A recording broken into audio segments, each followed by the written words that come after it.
at 1:30.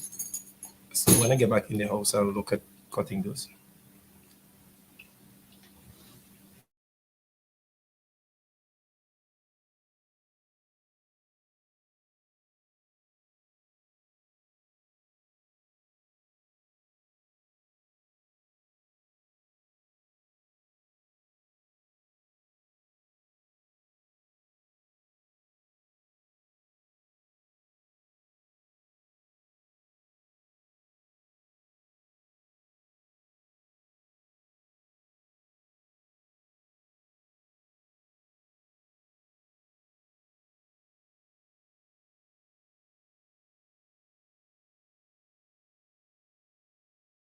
Cause we ain't giving up no mountain, we ain't giving up no, we ain't giving up no tree, we ain't giving up no river that belongs to we.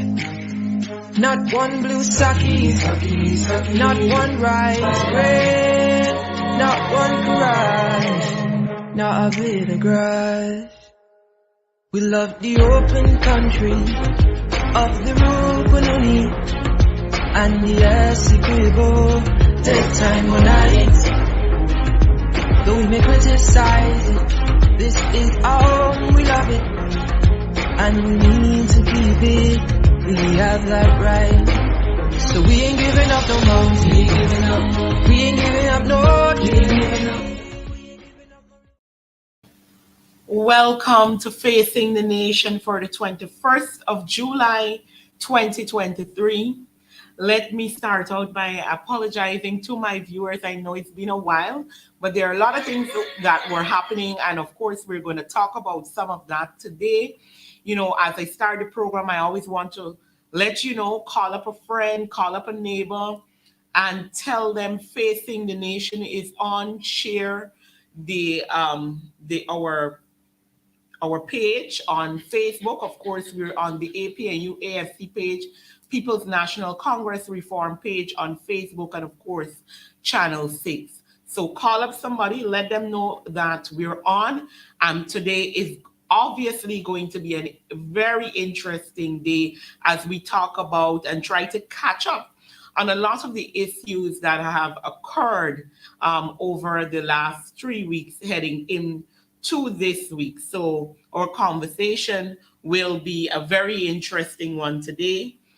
Before I get to the part where I introduce you to my guest, because I have a little video that I want to show before I bring the guest on so that we can talk about all the issues happening.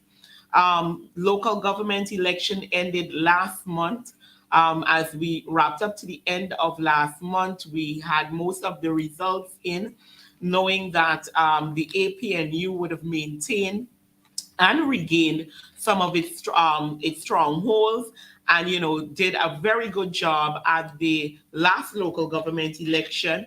And there were a series of thank yous happening throughout the country in those areas, going back to the people, ensuring that they thank them for going out for local government elections, and talking about the way forward as, of course, we begin to prepare for the regional and general elections whenever they are called. All right, so with that, last Sunday, the Georgetown team would have held their thank you, and they had a motorcade going through the city of Georgetown, and it ended with a rally at the square at the Stabrook Market Square. So I would like to show a little clip there from that rally, and we will hear the leader's comments.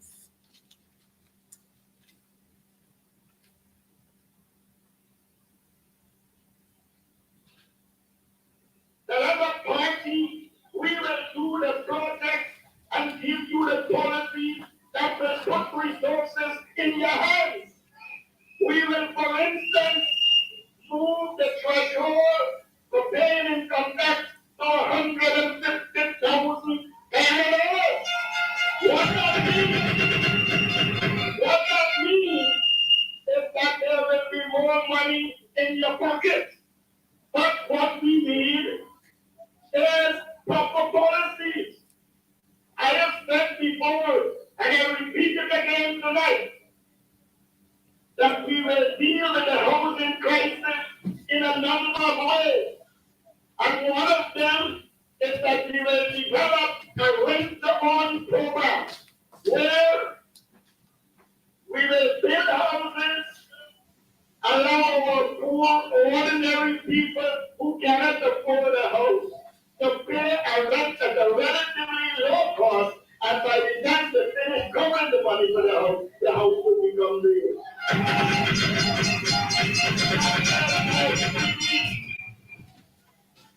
That is what we need.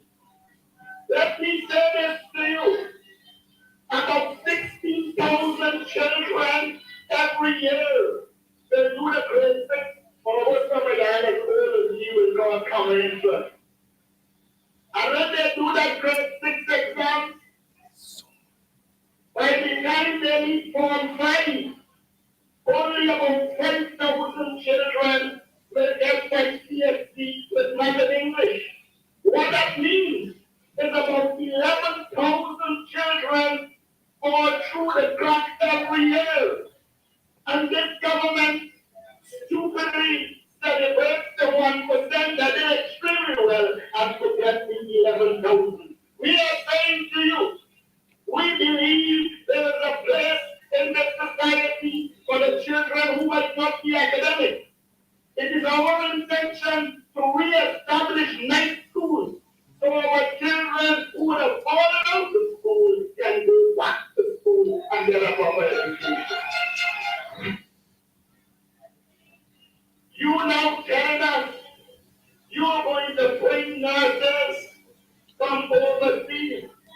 The damn fools must know if they pay the nurses better, they will stay here. And we are saying to you that as a political party, we believe our workers must be properly treated. And I said before, and I repeat this evening, that we are going to do a survey to find out what is the minimum livable income our people need and ensure they get a minimum livable income. That's what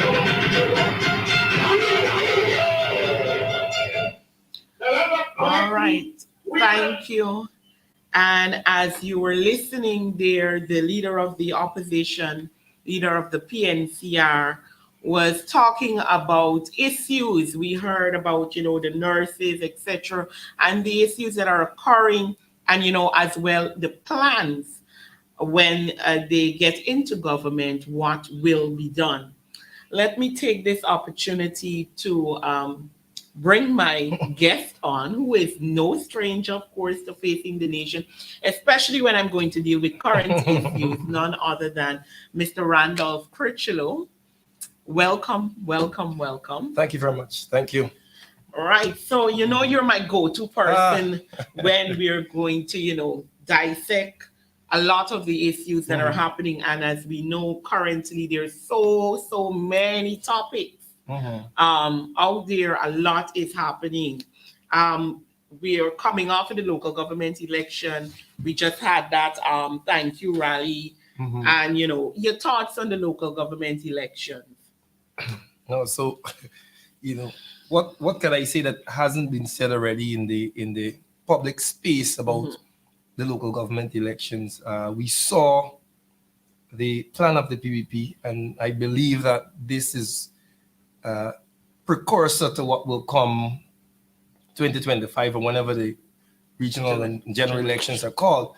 But from the beginning, the APNU said that we are going to defend our strongholds. Yeah. And I want to temper that because I remember the initial reactions the night of the results, the night of the elections, and Christopher Jones and I, we were here talking about the results coming in. And I warned our people that as the results come in, you will see Jagdeo jump on television claiming victory, how they won X amount of LAAs and all of these fancy things. And do not be dissuaded by that, because the reality is we competed in a fraction of those LEAs because it was a strategic approach to ensure that we hold on to our strongholds because we still have lots of contention with the voters list. Correct. Right. So I wanted people to understand that. And when you hear the PPP talking about 80 and the 160, how many, whatever it is,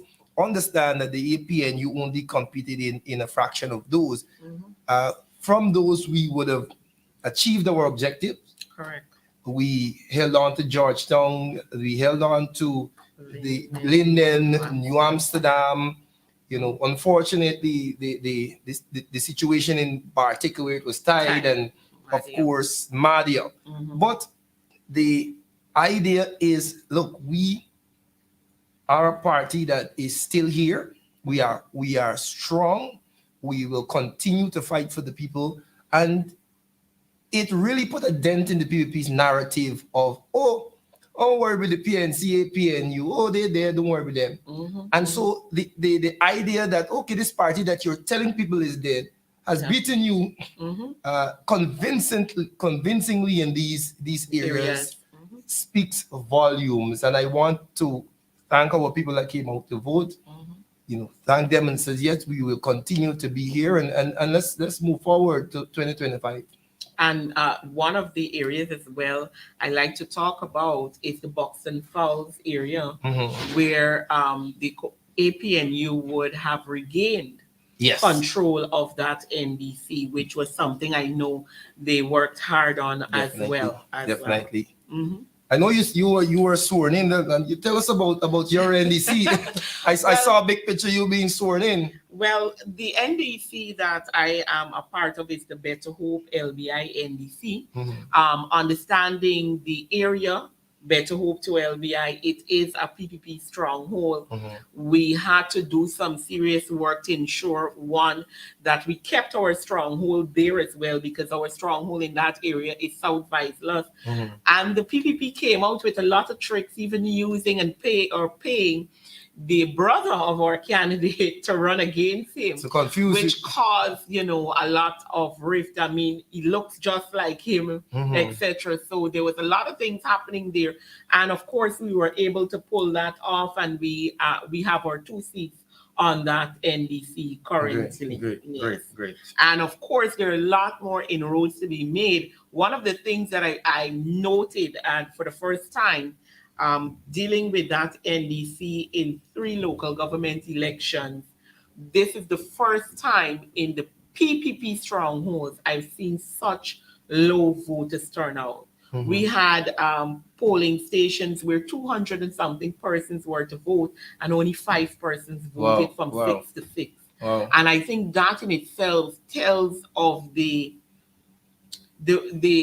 way the government is even handling their so-called areas and the disdain by the persons within their very own communities. I've never seen it in the 2 previous local government elections. I've never seen such a low voters turnout in the PPP stronghold. And the reality is that we as a people are still getting accustomed. We're fairly young. When you speak relatively, because we know there was a hiatus of about 20 years, for local government elections. So there is a generation that has grown up without knowing anything about local government, right? There's a generation that grew up not knowing the importance of local government and what it means, this sense of community, and how it is that I, as an individual, can work as a part of this body to make changes in my community. And so I am happy that in 2015, we pushed to ensure that local government elections were brought back into the fold, and we saw an unprecedented amount of young people stepping up to the plate, and being part of their local bodies and running for local government office in 2016 and then 2018. And so we hope that this continues, because I believe what is missing in our society is a sense of community. And people have become, through the 23 years of the PPP, people have grown to become more subjects instead of participants in the political structure. And so we just go along thinking, the government is the government. No, you have an active role to play in the improvements of your community. And so I am happy that there was so much energy around the local government elections. And we have to keep that momentum. Keep that build momentum. for it, coming Definitely. into the general elections. Mhm. On that very note, one of the other things that I think is important for us to discuss, because one of the things you as well saw when you were campaigning and on the ground, is that because of the confusion you had when they had started that general registration process and then they stopped it. Yeah. There were a lot of persons who should have been on the list that were not on the list. And what I want the public to know is that they have started the process of continuous registration. So for those persons, especially the young persons who would have registered during that period and then realized in this local government election their names were not on the list, this is the time for you to visit your office, your GCOM office in your area and get registered. Continuous registration started on July 4th. There is no cutoff time as yet given for the continuous registration process. So we are encouraging particularly young persons who are not on the list. If you're going to be 14 by December of this year, you as well can go and register. And for any other person, because you do find 1 and 2 persons who are much older that have never registered.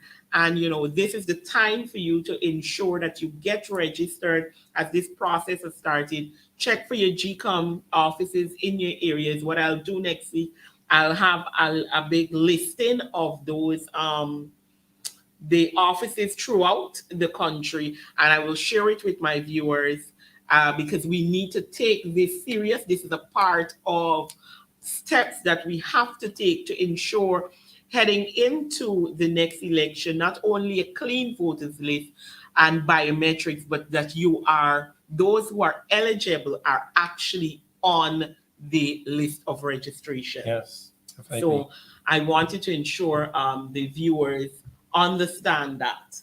The biggest issue in the town, I think we should get to that. Yes. Now, I haven't talked about this on my program at any point so far. As I said, we were off for 3 weeks, now coming back. And there is the issue of Darmlal, who was accused of raping an underage child. And this story is now unfolding in so many ways. What we saw were protests, action being held, asking for him to be fired or resign and, basically demit office and to be charged.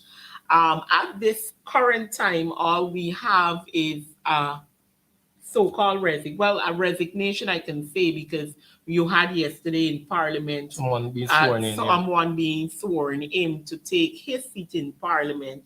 So we know he's also out of Parliament in that regard. But the part that we are all awaiting is for him to be charged, where we seem to have issues. Your thoughts? Well, I don't expect him under this current administration to be charged. We've already seen the signs that the DPP has said there is no case here. We've seen the attempts to manipulate the system and get the girl to recant on her statement. And we saw a video recently of her saying that it was quote unquote no sex.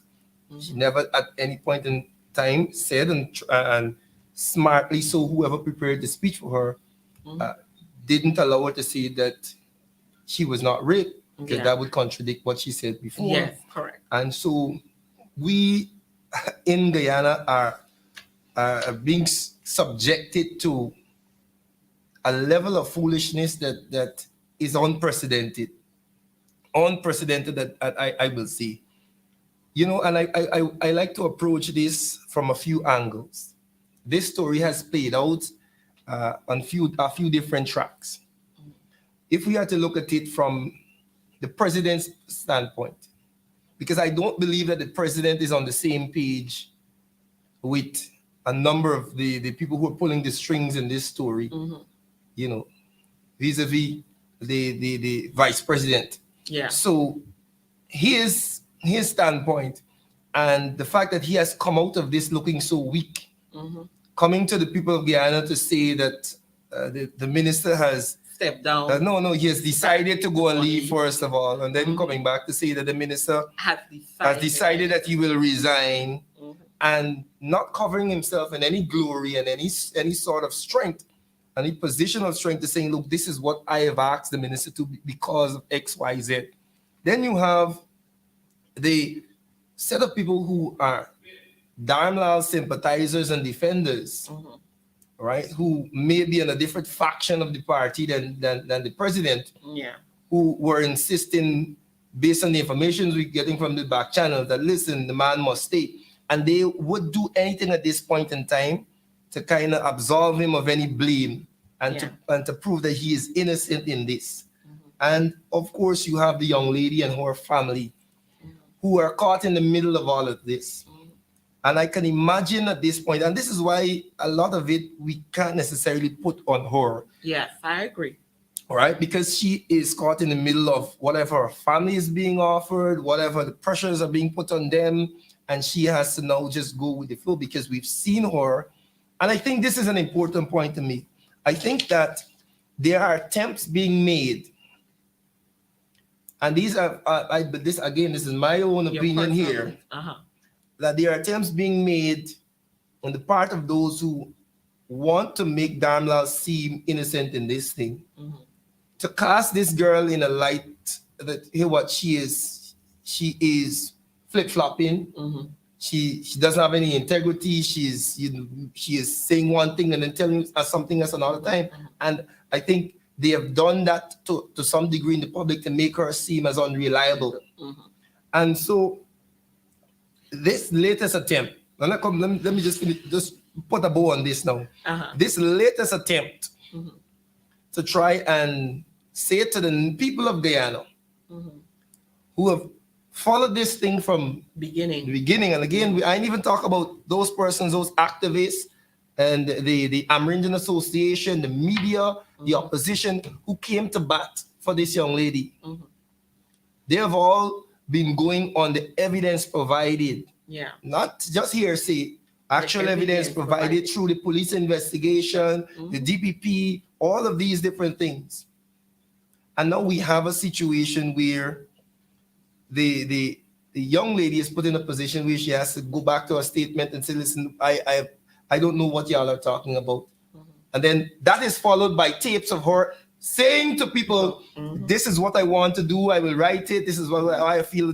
And so, you know, and finally, before I let you come in, because I know you're itching to deal with this, I want to say it to the people out there, that if we are supposed to believe this story, that the girl has come forward in this final tape and said nothing happened, it means, therefore, that the PPP government, this government that is in charge of our oil money, that is in charge of the whole country, has allowed their minister of local government and regional development to go on administrative leave, to be arrested, to pay $1 million bail, to be investigated, to resign in a hail of public shame, all because of a fake post on a fake profile. This is if we are to believe what the young lady has said. And that tells me that, listen, if you can allow that to happen to your minister from a fake post and a fake profile, you should not be running the country.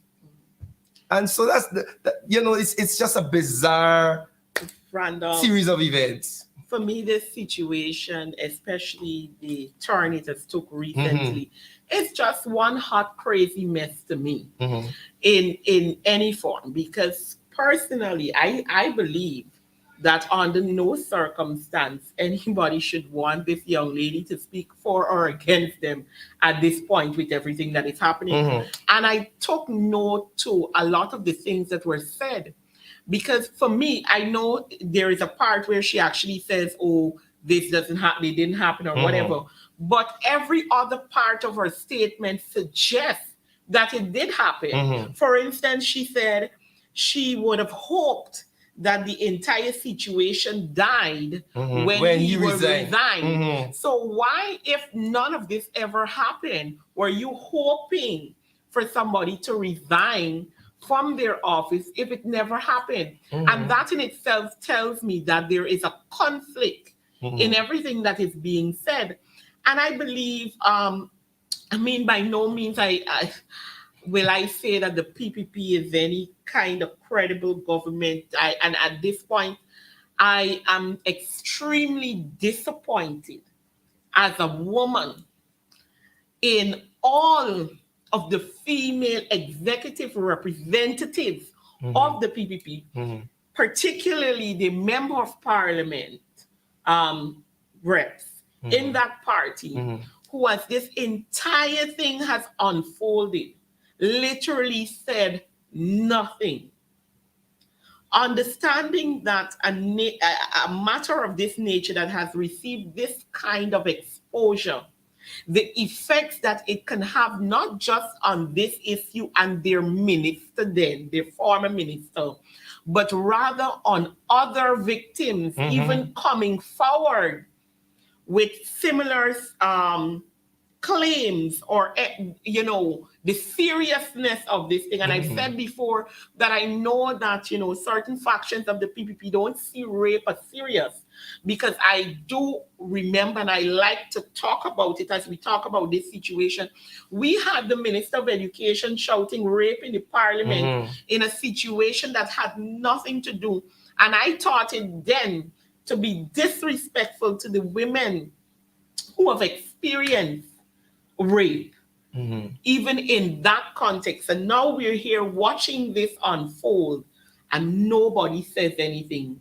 Nobody necessarily offers any help to this young lady.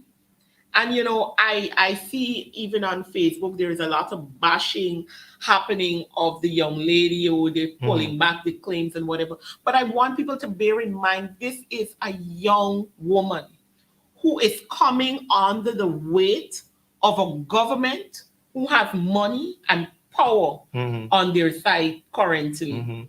And a situation where we already know what is happening with her family in this situation. So by no means is she going through anything easy. And understanding even the psychology of somebody who has experienced this kind of situation, it can be nothing easy. And I brought the example after this video. Some of us would have experienced less under the government and are afraid to speak out. Exactly. You had thousands of workers being fired between 2020 to 2022. And not a single one of them, for nothing at all in a lot of instances. They were afraid. For nothing at all did they come out even with a family member to protest the government. And now you are speaking in a situation like this and judging a child in this nature.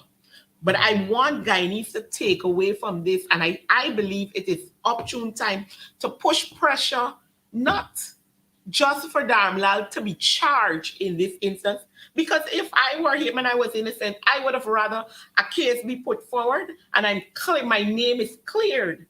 But outside of Darmlal being charged, this entire government needs to go home. If this is the one single situation that as well has shown the level of incompetence, discrimination, victimization by this government, manipulation of the system, and manipulation, importantly, of every system in place to protect persons and victims, this situation has shown that. And for that alone, and none of them standing up to it, the entire government needs to go home. I don't think that we can judge the PPP with any metric that has to do with shame. They have none of that.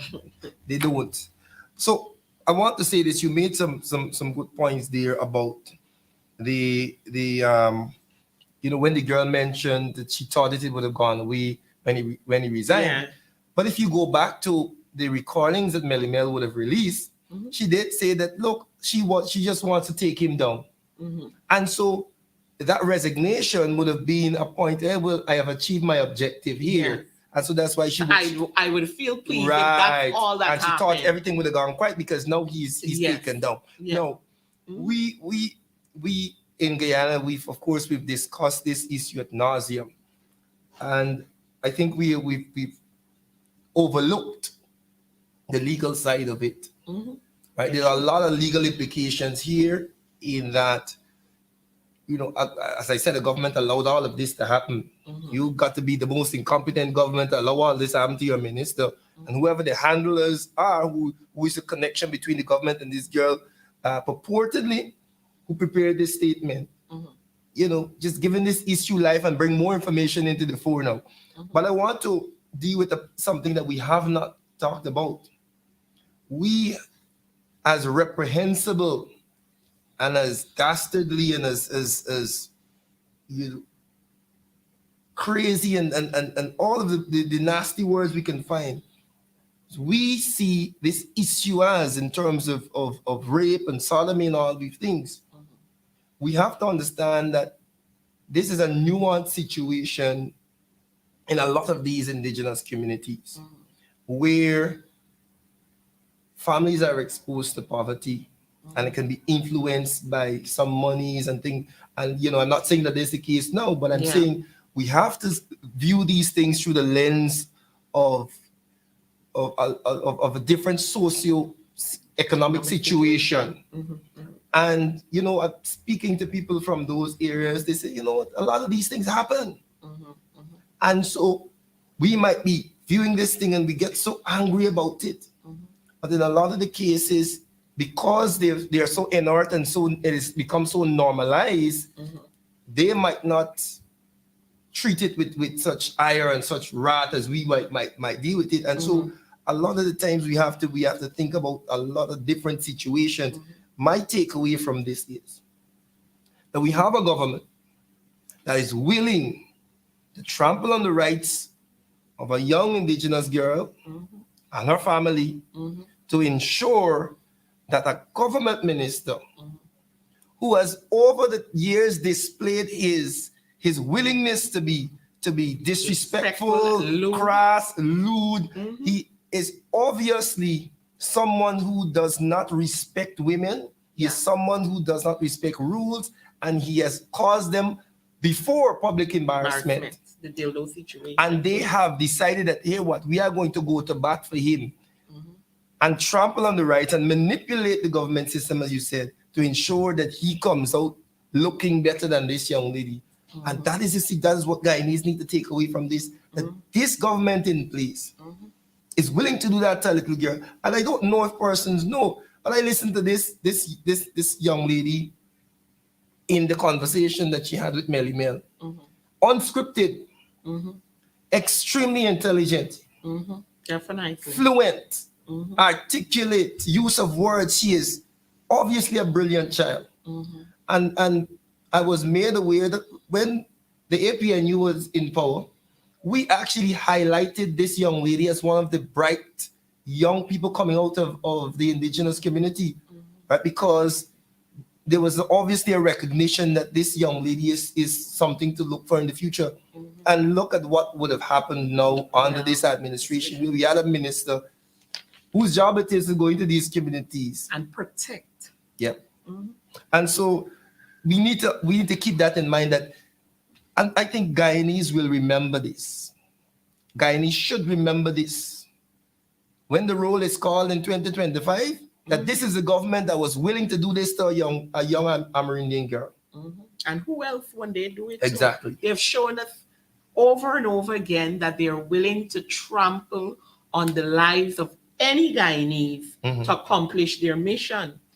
And, you know, to bring in, even with this situation and what is happening in our indigenous community, we saw as well, because I want us to talk a little about what happened in Parliament, but I want to bring this Madia dorm fire situation back as we link them, because one of the things that I think the government is extremely disrespectful to the Indigenous people and community. And not to say they're not disrespectful to every other race in this country, but particularly what we're seeing currently with the harsh situations that would have met these areas. The Madhya Dam fire, 60 days now, I believe it is, they would have promised to have a commission of inquiry into this incident. We saw a story coming out where the waste or the remains from the building being used to fill potholes in the community.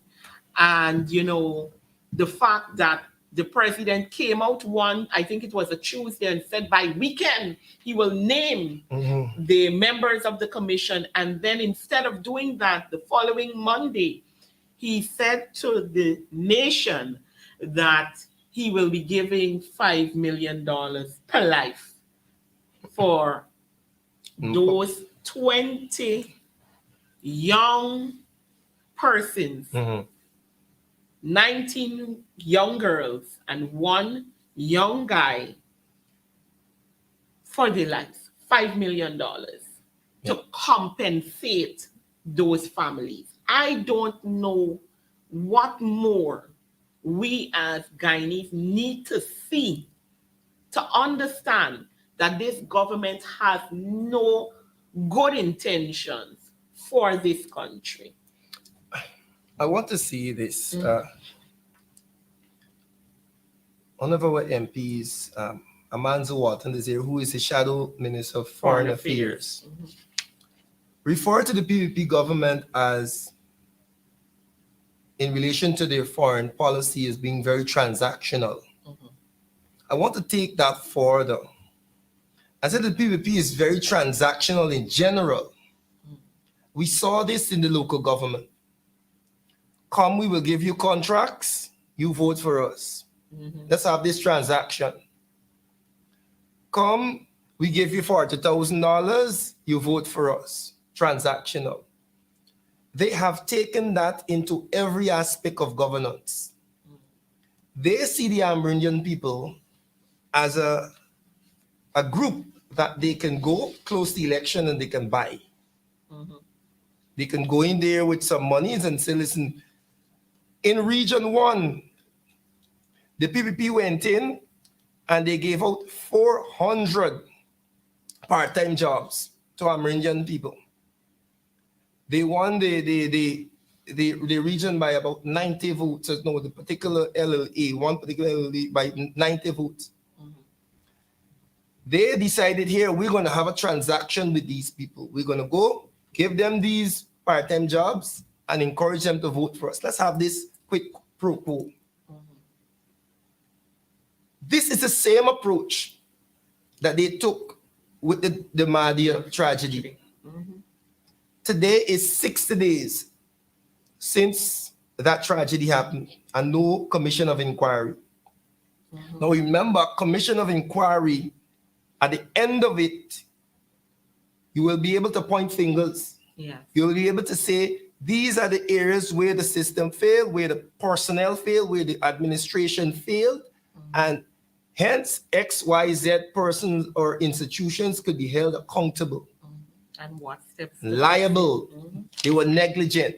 And so the PPP could not impanel this COI because they had to sort themselves out first and protect and insulate the government. And so what they went about doing was taking the same approach as they do everything else, a transaction. They went quietly to these families and said, here, we will offer you $5 million. Now, $5 million, let's just deal with that. And for this $5 million, these are the things that you can and cannot do.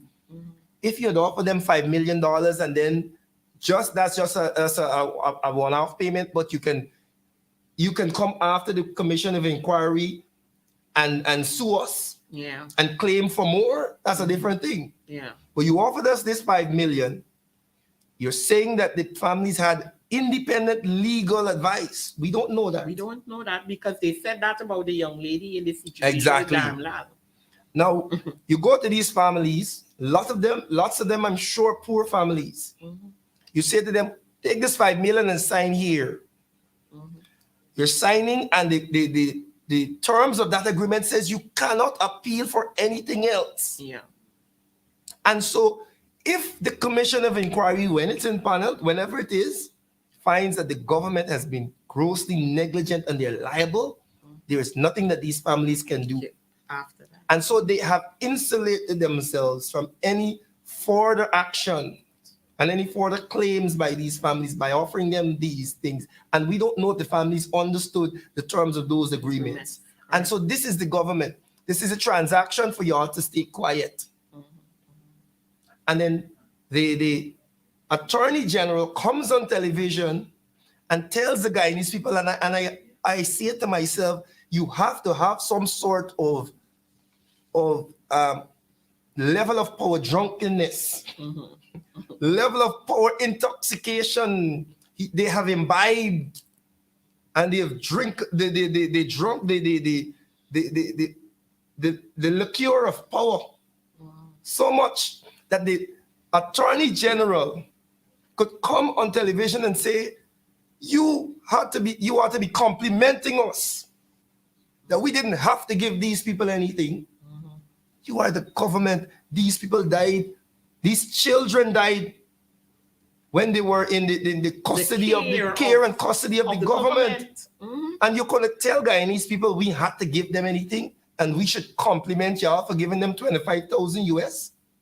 That, for the disrespect. And that is a level of where we are with these people. I think they are so far in their head in terms of the power that they don't care what they do at this point in time. And so these families now have to take that. And mind you, it's not only the victims, the persons that died, this is all of the victims of the fire. If you were injured also, you're getting this 5 million. Now imagine you are injured to the extent that you can't work and it affects your future employment. And you $5 million. That you take that and go in your corner. Now we as Guyanese have to look at other cases around the world where governments were liable and had to pay. And this little pittance, folks, we are in a sad state in this country. We are. And to further push this, when you have these two issues, yesterday in Parliament, I, in layman's terms, from my little and minimum understanding of what happened in terms of that the financial papers, is that the government was basically, through the carbon fund, requesting monies, in my view, to bribe the indigenous people. I think the timing of this is extremely important. And there is a reason they went yesterday, the day after we even saw that video. I think all of these things are, aligned and related. So now we got her to say, all of this thing was nonsense. Now I come to Parliament and get the money to go back into their communities because, the ministers took the time. They didn't tell us how they're getting it, what will be done with the monies, nothing of that nature. They have no plan. Nothing could have been provided yesterday in Parliament, but we know that they're going to get that money. And all they can tell us is the names of the communities that will get it. And that's the end of that. I say it is a further bribe to the indigenous people with all of these matters being, that we're seeing happening in their communities currently. Yeah. And I think that the indigenous community, the people are recognizing that this government intends to continue down this road of just offering them some money to keep them quiet. And treating them badly. And so, 5 million is a hush money. Yeah, it is a hush money at the end of the day, right? And as you spoke about the video, one thing that we forgot to talk about the video, the video was obviously prepared by some political person to serve a political purpose because it was it was filled with political rhetoric. Parliamentary language, particularly. Exactly. In Untruths. Untruths. And that one stood out to me because, you know, in Parliament as it stands right now, there are a lot of words you can't use. So when you're going to speak in Parliament, there are a lot of things that you have to dance around. You can't say lie in Parliament. I mean, a regular person would have just said lied about you know. Instead, you had the parliamentary term being used, untruth. Yep. So those things stood out to me, particularly in that video. Attacking the EPA, attacking the the opposition. Oh, everybody that is the government feels offended by. Yeah, the activists. You are all of a sudden attacking the persons, and you see it.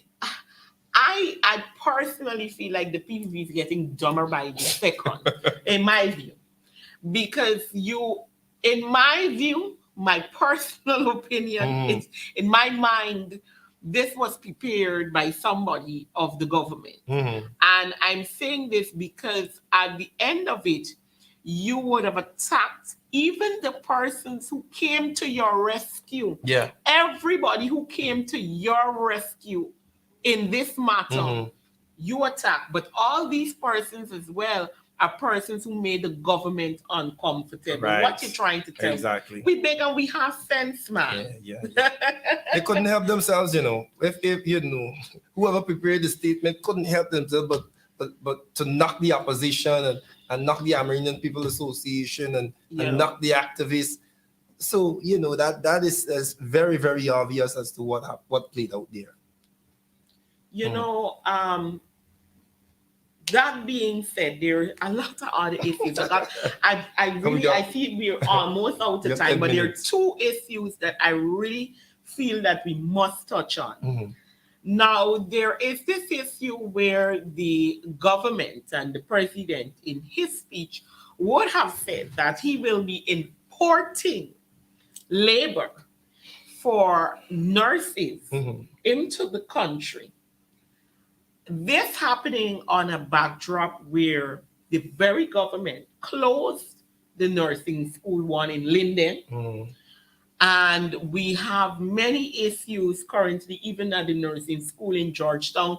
Persons are complaining about the selection process and they're feeling, they're being victimized even in the process of even applying to get into the nursing school. We have the issues of payment. The government came in, the very Ifernali who was so enthusiastic and carry on at Parliament while they were in opposition that, you know, they will pay the nurses and the policemen and everybody these fantastic wages and raised by 50%, etc. And they have not, in their 3 years to date, done anything that is consequential in those areas, and more so for the nurses. And you, instead of getting your schools up and running, paying the nurses better wages to ensure, because we know unemployment is high in Guyana.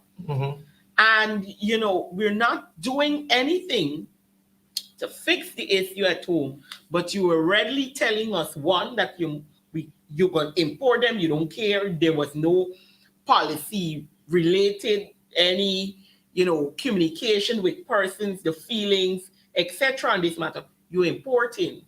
And then to tell us as well in that same space that our children have to learn Spanish. It is compulsory. I sometimes wonder where did Ifernali do any form of schooling? Because I recall even at primary level, when we were finished writing common entrance for that 1 year, Spanish was compulsory. We did Spanish then at primary school. Into secondary school, you did it at least for the first 2 years. You do it for the first 2 years as compulsory, and then you can decide based on your performance in it. And you're streaming where you're in. So, and you know, these are issues. Let's talk about it, the nursing issue. On the issue of the nurses, giving teachers nurses, public servants, civil servants more money is of no benefit to the PPP. There's no kickbacks to be had there. True. And so what we are seeing is a result of an economic model that says invest at the top in infrastructure and big business and hope that it trickles down. Trickle down economics. And so what we have in Guyana is a situation where teachers, nurses, police, these civil and public servants, all of the people that keep the engine, the bureaucracy of the public service running, are deciding every day that they will go and make life somewhere else that is paying them more. Because this government, emboldened with oil money, has said very clearly to the people of Guyana through their actions that they are not first priority. Correct. Human resource development and investment in social services is not their first priority. Their budget allocations indicate that to you. You invest billions more in infrastructure. Ensure that you loosen up restrictions for business so you can bolster your friends and family and favorites. And so you hope that now that money trickles down. The infrastructure is to ensure infrastructure allows you to siphon off. And the report that says lots of money. Right, the report that says that we lose almost 40%, 40 cents on every dollar to corruption. And this comes through a lot of infrastructure, contracts and works, and roads, all of these things. This is where the money is siphoned off. And so you have a government that is committed. They are firmly committed to that economic model. And there's nothing that you can tell them right now. They ain't gonna get up today after 3 years of spending our oil money and decide, oh, let's invest in our teachers. Oh, let's invest. Resource. No. It's not important. Let's invest in our nurses. No, let's ensure that our public servants are paid properly. They're going to come in the year of elections and offer you a big money and a one-off payment in hoping that they will go on this. Because again, as I mentioned earlier, they have a very transactional view of governance. Correct. In that we can come at the last hour and give you some money, and because a lot of our people, our Guyanese people, have been acculturated over the 23 years with a hustle mentality, a cash in hand mentality. They say, all right, look, hold a 40, hold a 50,000, hold a 15%, right? Hold us back to school cash grant. I don't ever think that happened in election year. The PPP does not know double figures. I am telling you, they're going to come. This oil money is going to allow them to give the people. It should have allowed them to do that from the very and start. 3 years, they only got 7%. Correct. So, but I'm telling you, this is their mentality and they're not going to change. And people are going to realize, people are starting to realize, and Guyanese are speaking out daily, that from 2020 to now, every time you open the papers, there's a new oil find, there is a new deal, there are people smiling in suits, shaking hands with billion-dollar deals. Some new building go up that some government minister own, whilst you go in your fridge and you can't figure out how to send your children to school with some snack tomorrow. Correct. And your life is not improving. And the people of Guyana have realized that this is the rules. This is what the PPP is. You know, one of the things, every time you see the operation of the PPP is zero plans. They plan for nothing. They have no policy. You don't need to plan when I could come and give people money and make them vote for me. How you plan? I'm watching the new road as you head from the let me not call it that, the roundabout with that bird. Jumpy bird turner. The jumpy bird turner. You're heading there, and they would have built that entire area there, going well, the road is there. And 2 weeks ago or 3 weeks ago, they decided that they're going to open another slot where apparently they just figured out I can fix a piece of road coming from, it's probably Houston area or echoes the earlier part. And now the nice thing that they already did, they just break it up to now prepare for a passage a few meters away from another opening. But I am observing that on the other end of that, there is a big business being put up on the corner there. And I'm believing that it is done to facilitate whoever is placing a business there. And this is the operation of the government all the time. They do one thing, or there is a plan setting, and then they come midway and decide that I'm going to spend a couple $1 million more to just do something else because I can. And it is absolutely ridiculous. Yeah. And this is why we're finding the issues, and more you see the government showing that this country is a business for them. It's nothing about the people. It's nothing about taking care of the important aspects of the country, because we've seen what the government running an appeal to basically fight against the benefit of their people. If all of these things that we have spoke about today, in addition to that, shows you the government sees this country as just a piece of business for them. Business transaction. But I will say this. I personally know 9 healthcare workers, not only nurses, maybe doctors and lab assistants and stuff, that left Guyana in the last year to go take up jobs in the UK and Canada. 9. I know 9 people. And that is multiplied by, I'm sure there are people watching now that know of nurses and teachers and doctors that have left this country. The other day I was watching a TikTok video where the man was asking the top 5 countries, the populations of New York, with one of the top 5 countries that people come from, foreigners. Guyana was number 5. Guyana is the number 5 country in terms of the population in New York. Our people are leaving. The issue is here. And the PPP continues to demonstrate that they do not care about the average man. If the APNU, I want to remind people that the APNU AFC in 3.5 years, not even 5, 3.5 years, raised the minimum wage 77%.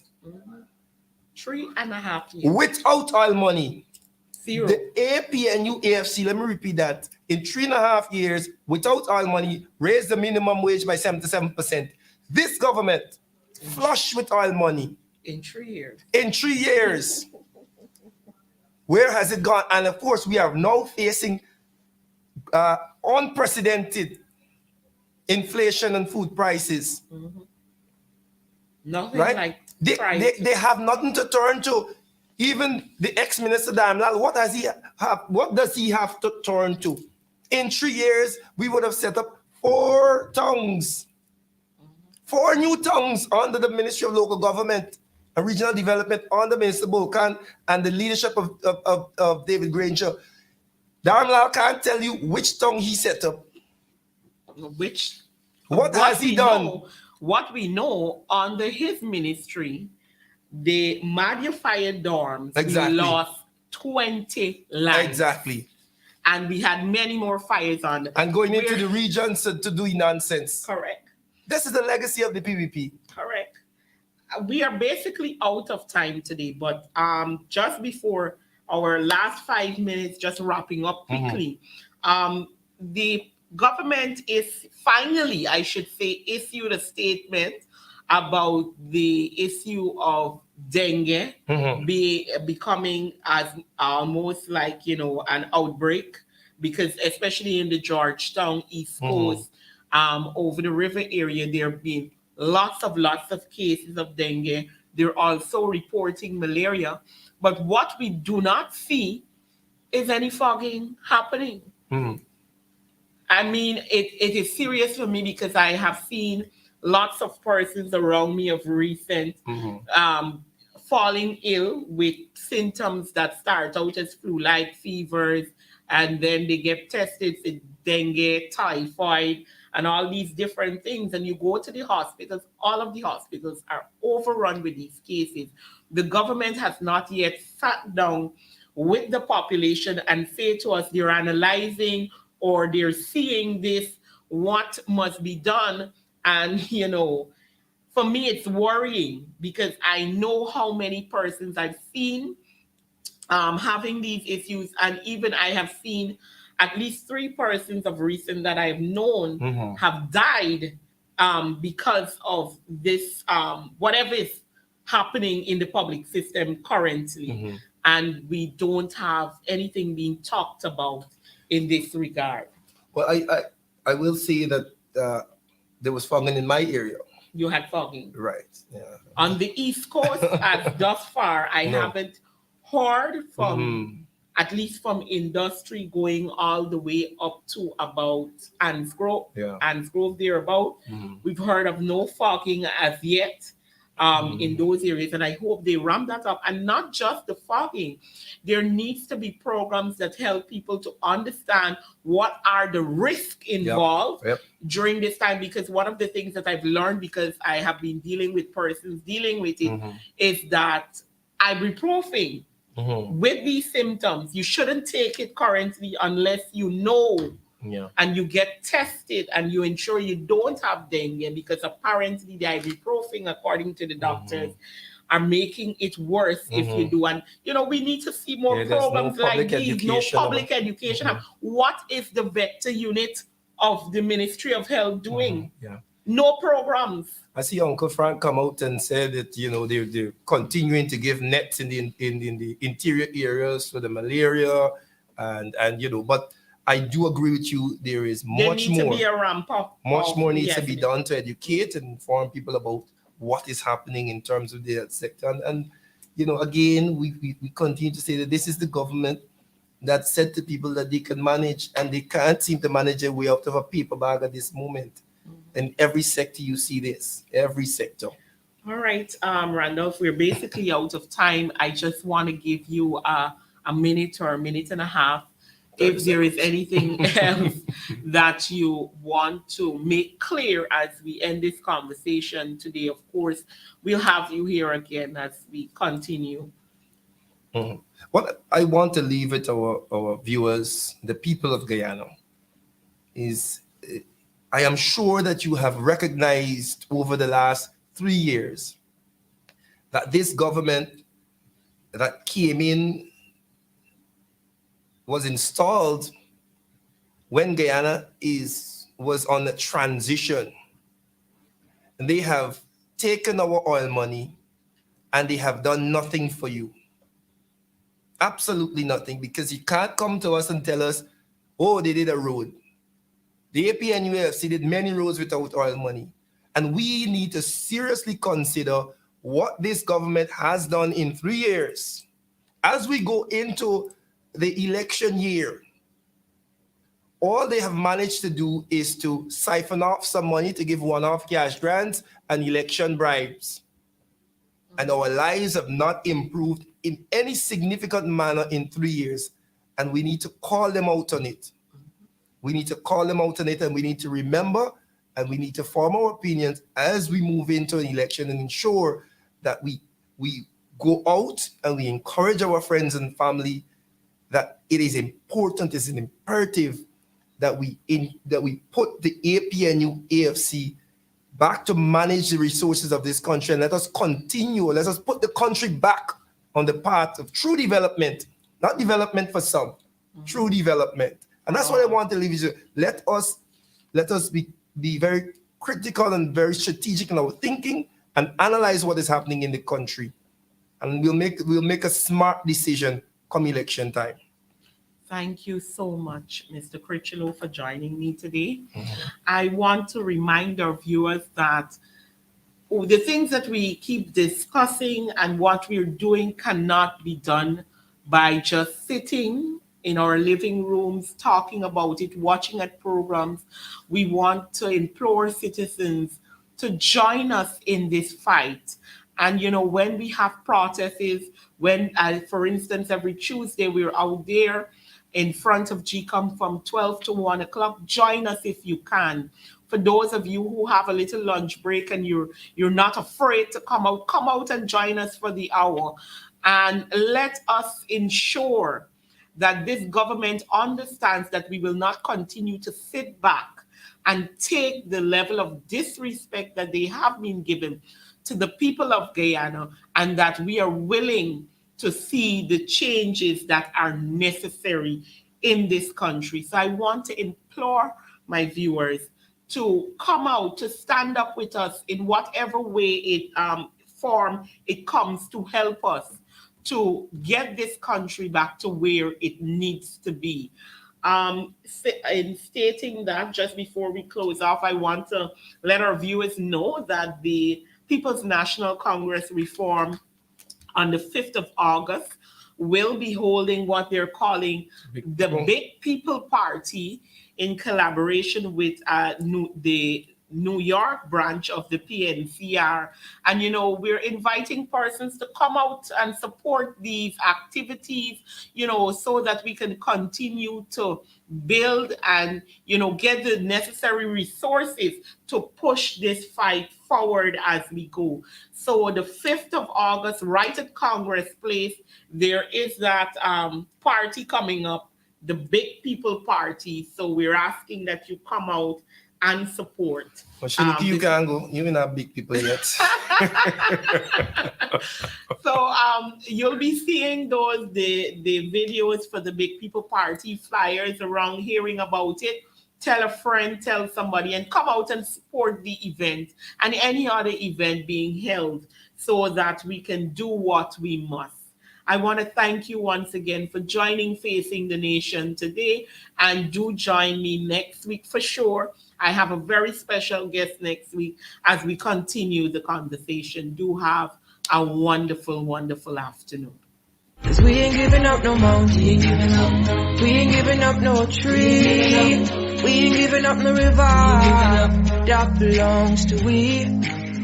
Not one blue sake, not one rice bread, not one garage, not a bit of grass. We love the open country of the Rupununi and the Essequibo, the time when though we may criticize it, this is our home, we love it, and we need to keep it. We have that right. So we ain't giving up no mountain, we ain't giving up, we ain't giving up no dream. Send them information, you know, keep them updated and help.